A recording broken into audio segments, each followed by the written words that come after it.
Something happened with my Uncle Sergio. My Uncle Sergio is a pilot. He's a private pilot for many, many, many years for a very rich dairyman. And he flies his jet around the country, around the world. And my uncle, a couple days ago, said to me, "Hey, I'm coming to town. Can we stay at your house?" And I'm like, "Are you guys here?" He goes, No, we're not coming until Thursday." I'm like, "What?" Like, I've never had this much advance notice, ever. So he's like coming to town today. But listen to what he's coming for. So I guess the guy that he's a pilot for sold the plane, right? So my uncle's doesn't have a pilot job anymore. So his passion, and since as long as I can remember, was always been making gelato. Like whenever he would have time off from being a private pilot, which you really don't have, he would he would fly to Italy with this rich guy, and then my uncle would go to like gelato school while he was there and learn how to make gelato. Fun. And then when he lives in El Paso, and so when he's in El Paso and him and his wife opened up a gelato store, and they were making all this gelato, and it got really popular, and they opened up another location. They had 2 locations. And then last year or so, the guy who owns the plane said, "Hey, I'm thinking I'm selling the plane." And so my uncle's like, "Oh man,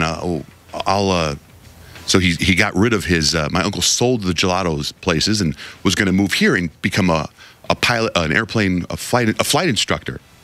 And so my uncle was moving here, and then the guy says, "I'm not going to sell the plane. Get back over here." So my uncle's like, "Oh God!" So my uncle now he's like, now I don't have the gelato," because his wife worked at the gelato shop on the weekends or whatever when he was flying, right?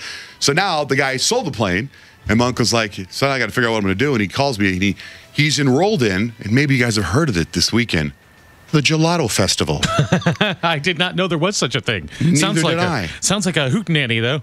So the #1 world famous Gelato Festival is this weekend. He's in the gelato competition for the best gelato. Oh, what's the prize? That's a good question. Well, it's so funny, that world, because he says to me, I'm like, "So what's your gelato?" Because before he told me the name of his restaurant, it's not. He said, "I sold it. It used to be called Gufo." I said, "So what's the name of your place? Are you going to have a booth at this gelato festival?" He goes, "All contestants make one flavor. It goes into different display cases. People vote for their favorite. Mine is pears and cream cheese. That's his flavor." Huh. Then he goes, "Since I sold Gufo, his new company is called Fresh Squizz'd."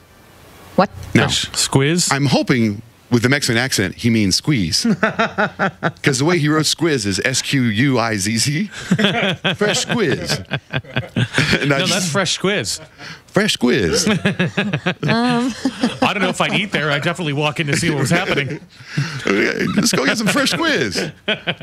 And I just kind of figure if with pears and cream cheese from Fresh Squizz'd is not going to look.